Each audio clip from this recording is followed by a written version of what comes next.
నమస్తే, welcome to our channel.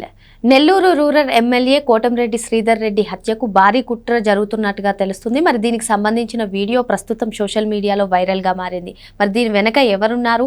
Lady don అరుణ, అదేవిధంగా ఆమెకు సంబంధించి ఆమె ప్రియుడు శ్రీకాంత్ హస్తం కూడా ఉంది. మరి పలువురు వైసీపీ రౌడీ షీటర్ల హస్తం కూడా ఉంది అన్నట్టుగా తెలుస్తుంది. మరి ఏం జరగబోతుంది తెలుసుకునే ప్రయత్నం చేద్దాం. దీన్ని విశ్లేషించడానికి మనతో పాటుగా ఉన్నారు సీనియర్ జర్నలిస్ట్ సత్యమూర్తి గారు.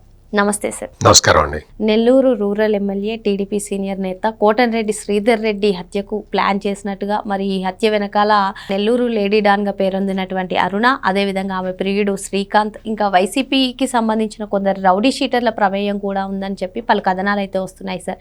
ఎందుకు కోటంరెడ్డి శ్రీధర్ రెడ్డిని అటాక్ చేయాలనుకుంటున్నారు? ఏంటి అసలు ఈ పరిస్థితిని ఏ విధంగా చూడాలంటారు? నేను జనరల్గా ఈ రౌడీ షీటర్లు, ఈ లేడీ డాన్లు, ఈ కిలాడి అరుణ, ఇటువంటి వాళ్ళ గురించి నేను మాట్లాడను. నాకు ఎందుకంటే ఆ రౌడీ షీటర్ల గురించి మాట్లాడటానికి నా జర్నలిజం అనుభవాన్ని ఉపయోగించాల్సిన అవసరం అసలు లేదు. కాకపోతే ఏంటంటే ఇక్కడ మనం కోటంరెడ్డి శ్రీధర్ రెడ్డి ఆయన విషయంలో ఇది జరిగింది కాబట్టి ఈ విషయం మీద మనం మాట్లాడుకోవాల్సిన అవసరం ఉంది. జనరల్గా నెల్లూరు రూరల్కి సంబంధించిన అంటే కోటంరెడ్డి శ్రీధర్ రెడ్డి అనే ఒక ఎమ్మెల్యే, అంటే అప్పుడు ఎమ్మెల్యేనే, ఇప్పుడు ఎమ్మెల్యేనే. అప్పుడు అంటే జగన్మోహన్ రెడ్డి టైంలో కూడా ఎమ్మెల్యేనే. అప్పుడు జగన్మోహన్ రెడ్డిని విభేదించి బయటకు వచ్చిన ఎమ్మెల్యేలలో ఒక్కడు కోటంరెడ్డి శ్రీధర్ రెడ్డి. ఎందుకు విభేదించి వచ్చాడు అంటే జగన్మోహన్ రెడ్డి పోకడలు చూసిన తర్వాత, అంటే ముఖ్యమంత్రి అయిన తర్వాత, జగన్మోహన్ రెడ్డి చేస్తున్న ప్రవర్తనని చూసిన తర్వాత కోటంరెడ్డి శ్రీధర్ రెడ్డి విసిగి వేసారి బయటకు వచ్చాడు.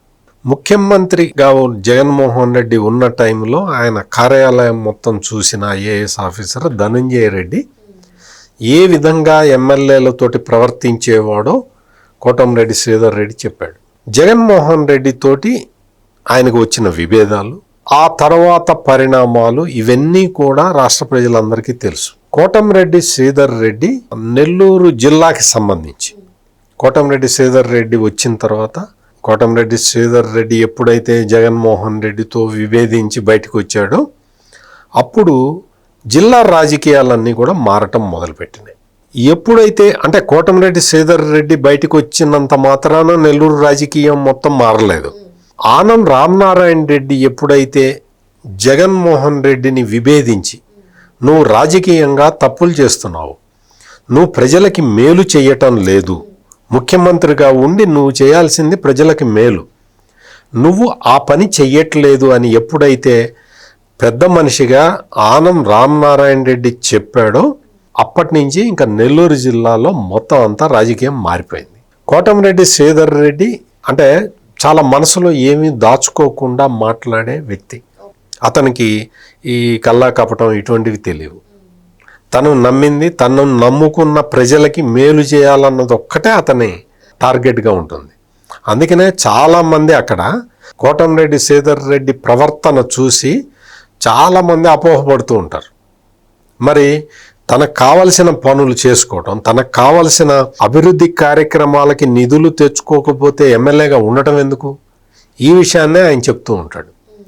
అటువంటి కోటంరెడ్డి శ్రీధర్ రెడ్డిని వివాదాల్లోకి, అంటే అప్పటి నుంచి జగన్మోహన్ రెడ్డికి టార్గెట్ కోటంరెడ్డి శ్రీధర్ రెడ్డి. అంటే నెల్లూరు పాలిటిక్స్ మొత్తం మారటానికి కారణభూతుడయ్యాడు కాబట్టి. జగన్మోహన్ రెడ్డి తను చేసిన తప్పులు తెలుసుకోడు కదా, వాళ్లే తప్పు చేశారు అనుకుంటాడు. వాళ్లే తప్పు చేశారు, ఎదుటివాడే తప్పు చేశాడు అనుకొని ఆలోచించి ప్లాన్లు వేసే మనిషి జగన్మోహన్ రెడ్డి. అంతే తప్ప ఎదుటి వాళ్ళకి వాళ్ళ పాయింట్ ఏంటి అని ఆలోచించాడు. కోటంరెడ్డి శ్రీధర్ రెడ్డి మీద విపరీతమైన కక్షతోటి జగన్మోహన్ రెడ్డి ఉండేవాడు అనేది నెల్లూరు ప్రజలకే కాదు రాష్ట్రం మొత్తం తెలుసు. ఎందుకు అంటే తనని ఎదిరించిన వాళ్ళని జగన్మోహన్ రెడ్డి సహించడు. ఎవరినైనా చూడండి మీరు, ఆఖరికి తనకి నమ్మిన బంటులాగా 3 తరాల నుంచి పనిచేస్తున్న విజయసాయిరెడ్డి నా మనిషి కాదు, చంద్రబాబు నాయుడు మనిషి అన్నాడు. ఇంకా కోటంరెడ్డి శ్రీధర్ రెడ్డిని ఎట్లా భరిస్తాడు, ఎట్లా సహిస్తాడు? ఇక్కడ ఉమ్మడి నెల్లూరు జిల్లా పాలిటిక్స్తో పాటు ఈ జగన్మోహన్ రెడ్డి అనే వ్యక్తి పైన టాప్ పొజిషన్లో ఉండటంతో ఇటువంటి రకాల అంటే రాజకీయానికి రౌడీయిజానికి మధ్యలో ఉన్న గీత చెరిగిపోయింది. ఈ రౌడీ ఎలిమెంట్స్ అందరూ కూడా వాళ్ళే విషయాల్ని డిసైడ్ చేయటం మొదలుపెట్టారు జగన్మోహన్ రెడ్డి టైంలో. అందుకనే ప్రజలు జగన్మోహన్ రెడ్డిని క్షమించకపోవడానికి కారణం ఇది. ఎందుకంటే ప్రతి చోట ఎక్కడ చూసినా రౌడీలదే రాజ్యం, రౌడీ రాజ్యం. జగన్మోహన్ రెడ్డి ఓడిపోయిన తర్వాత కూడా రౌడీలనే వెనకేసుకొని తిరుగుతూ ఉన్నాడు. సార్, ఇప్పుడు ఈ లేడీ డాన్కి సంబంధించి కూడా ఆమెకి ఏదో ఎమ్మెల్యే టికెట్ ఇస్తారని, సుళ్ళూరుపేట లేదంటే గూడూరు ఇటువంటి ప్రాంతాల్లో ఎమ్మెల్యే టికెట్ ఇస్తారని, సో అందుకే ఈ కోటంరెడ్డి శ్రీధర్ రెడ్డి హత్యకు కూడా ప్లాన్ చేశారని చెప్పి దీని అంతటి వెనక కూడా వైసీపీ కీలక నేత హస్తం ఉంది అని కూడా అంటున్నారు. మీరేమంటారు? అక్కడ అప్పట్లో ఎమ్మెల్యేగా ఉన్న వాళ్ళు ఏమితోటి ఉన్నారు, ఏమితోటి సహాయం మొత్తం అంతా ఈ అరుణకి సంబంధించిన వ్యక్తులు వీళ్ళందరూ. అంటే పార్టీ మొత్తాన్ని కూడా ఒక లేడీ డాన్ గ్రిప్పులో పెట్టారు. మీరు అన్నట్టుగా రాజకీయాన్ని రౌడీజాన్ని అసలు రెండు చెరిపేశారు. మొత్తం రౌడీల్ని కంట్రోల్ చేయాలి. పాలిటీషియన్ అంటే పాలిటీషియన్ మంత్రి అవుతాడు కదా, మంత్రి అవుతాడు, ఎమ్మెల్యే అవుతాడు. వాళ్ళు ఈ రౌడీల్ని కంట్రోల్ చేయాలి. ఈ రౌడీలే వచ్చి రాజకీయం చేస్తామంటే అది కూడా మళ్ళీ ఎమ్మెల్యే టికెట్ ఇస్తామంటే ఏ విధంగా? మరి అదే నువ్వు ఇప్పుడు అంతకు ముందర మనం చాలా ఉదాహరణలు చూసాం కదా. వాడిని వెళ్ళి కొట్టిన వాడిని, వాడిని వెళ్ళి దౌర్జన్యం చేసిన వాడిని, వీడిని చంపిన వాళ్ళని, వాడిని కొట్టిన వాడిని, వీళ్ళకే కదా టికెట్లు ఇచ్చాడు జగన్మోహన్ రెడ్డి. ఎవరైతే రౌడీ ఎలిమెంట్స్ ఉంటారో వాళ్ళకే ఇచ్చాడు టికెట్లు. ఓడిపోయిన తర్వాత ఒక 15-20 రోజుల కింద కూడా మీటింగ్ పెట్టాడు, కుర్రాళ్ళతోటి మీటింగ్ పెట్టాడు. మీకు మీరే ఎస్టాబ్లిష్ చేసుకోవాలి లీడర్లుగా అని పిలుపునిస్తున్నాడు. అంటే ఏంటి, అడ్డం వచ్చిన వాడిని వేసేయండి, రప్ప వేసేయండి, నెక్స్ట్ ఎన్నికల్లో మీకే టికెట్ అని చెప్తున్నాడు. రౌడీలకి డైరెక్ట్గా చెప్తున్నాడు. ఈ రౌడీలకి సపోర్టుగా అడ్వకేట్లతోటి మీటింగ్ పెట్టి ఈ రౌడీలను కనుక పోలీసులు అరెస్ట్ చేస్తే మీరు బెయిల్ ఇప్పించాలని చెప్తున్నాడు. ఇది ఈ వ్యవస్థలో ఇంకా మామూలుగా ప్రజలు ఎక్కడున్నారు, ప్రజలు వేసే ఓటు ఎక్కడున్నది? రౌడీలేనా మొత్తం? అరుణ లేకపోతే అతను బాయ్ ఫ్రెండ్ శ్రీకాంత్ వీళ్ళకి పెరోల్ ఇప్పించటంలో కోటంరెడ్డి శ్రీధర్ రెడ్డి లెటర్ ఇచ్చాడు అన్న దగ్గర నుంచి ఆ వార్తని ఎవరు ఫ్లోట్ చేశారు? ఫస్ట్ వైసీపీ ఫ్లోట్ చేసింది. అంటే శ్రీకాంత్కి పెరోల్ ఇప్పించటానికి కోటంరెడ్డి శ్రీధర్ రెడ్డి లెటర్ ఇచ్చాడు అని లీక్ చేసింది వైసీపీ. మీరు మొత్తం ఆ రోజు నుంచి మీరు రాజకీయం మొత్తం చూడండి.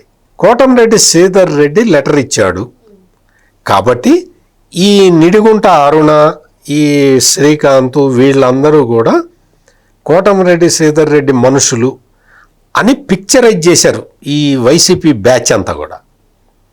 చేసిన తర్వాత కోటంరెడ్డి శ్రీధర్ రెడ్డి వచ్చి వివరణ ఇచ్చాడు. కాదయా, నా లెటర్, నేను లెటర్ ఇచ్చాను, ఆ లెటర్ రిజెక్ట్ అయింది, ఆ తర్వాత నాతోటి కాదయా నన్ను వదిలేయండి అని చెప్పాను అని ఆయన వివరణ ఇచ్చాడు. కోటంరెడ్డి శ్రీధర్ రెడ్డి ఇచ్చిన లెటర్ తోటి పెరోల్ ఆయనకి శాంక్షన్ కాలా.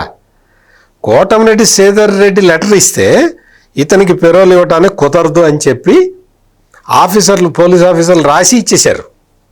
దాంతో కోటంరెడ్డి శ్రీధర్ రెడ్డి గప్చుప్ అయిపోయాడు. అయిపోయిన దాన్ని వైసీపీ కుట్రపూరితంగా బయటికి తెచ్చింది. బయటికి తెచ్చి వాస్తవంగా ఏంటి, అప్పటి వైసీపీ ఎమ్మెల్యే ఒకడు, ఆ వైసీపీ నాయకులు అందరూ ఈ నిడిగుంట అరుణతోటి సంబంధ బాంధవ్యాలు ఉన్నవాళ్ళు. అతను బయటికి వచ్చి ఈ దందాలు ఇవి అంటే మర్డర్లు, సెటిల్మెంట్లు, ఒక నేరం కాదు అన్ని రకాల నేరాలు వాళ్ళు చేయటం మొదలుపెట్టారు. వాళ్ళకి ఏం చేశారు, నువ్వు కోటంరెడ్డి శ్రీధర్ రెడ్డిని వేసేసి నీకు టికెట్ ఇస్తాము అని చెప్పే స్థాయికి వైసీపీ నాయకులు వచ్చారు అంటే ఇంకా మనం ఈ రాజకీయాన్ని మనం అర్థం చేసుకోవచ్చు. అంటే కోటంరెడ్డి శ్రీధర్ రెడ్డిని అడ్డు తొలగించుకుంటే ఇంకా మిగిలిన వాళ్ళందరూ భయపడి వెనక్కి దగ్గుతారు. ఉమ్మడి నెల్లూరు జిల్లాలో మన శాసనం మనం కొనసాగించవచ్చు అని ప్లాన్ వేశారు. అంటే అంటే ఇది ఒక వివేక హత్య కేసు తరహా హత్యకు ప్లాన్ వేసినట్టు భావించవచ్చు అంటారా? వివేక హత్య తరహాలో వేశారో, పరిటాల రవి హత్య కేసు తరహాలో ప్లాన్ చేశారో, ఎట్లా ప్లాన్ వాడికి ఏముంది, నీకు డబ్బులు ఇస్తాం చంపరా అని చెప్తారు. నిజంగా ఆ వీడియో చూస్తే కూడా భయం పుడుతున్నది, ఆ లీక్ అయిన వీడియో చూస్తే కూడా భయం పుడుతున్నది. అటువంటి భయంకరమైన రౌడీ ఎలిమెంట్స్ని వెనకేసుకొని తిరిగి దాన్ని రాజకీయం అంటారా, దాన్ని ఏమంటారు? కోటమిరెడ్డి శ్రీధర్ రెడ్డికి ఇప్పటికైనా, అంటే ఈ వీడియో రిలీజ్ అయ్యి 2-3 రోజులు అయినట్టుంది, అయినా కానీ పోలీసులు ఎటువంటి యాక్షన్ తీసుకోవట్లేదు అని చెప్పి అక్కడ స్థానిక తెలుగుదేశం పార్టీ నాయకులు కూడా చెప్తూ ఉన్నారు. తక్షణమే కోటమిరెడ్డి శ్రీధర్ రెడ్డిని ప్రొటెక్ట్ చేయాలి. ఈ రౌడీ ఎలిమెంట్స్ ఎవరైతే ఉన్నారో వీళ్ళందరినీ కూడా మొత్తం మామూలుగా అరెస్ట్ చేయటం కాదు, ఇంకా వాళ్ళు ఈ నేరం ఎవరు చెబితే చేయటానికి అంగీకరించారో అన్నంత వరకు కేసు దర్యాప్తు చేయాలి. ఆ దర్యాప్తులో ఎవరెవరి పేర్లు వస్తాయో వాళ్ళందరినీ అరెస్ట్ చేయాలి. చివరిదాకా, అంటే తాడేపల్లి దాకా పోయినా కానీ పోలీసులు మాత్రం ఈ కేసుని ఇంతటితోటి వదలటానికి వీల్లేదు. దీన్ని ఎందుకంటే ప్రజాప్రతినిధుల్ని చంపేసే స్థాయికి వచ్చే రాజకీయం ఉండకూడదు. మరో అంశంతో మళ్ళీ కలుద్దాం. Thank you sir. నమస్కారం అండి.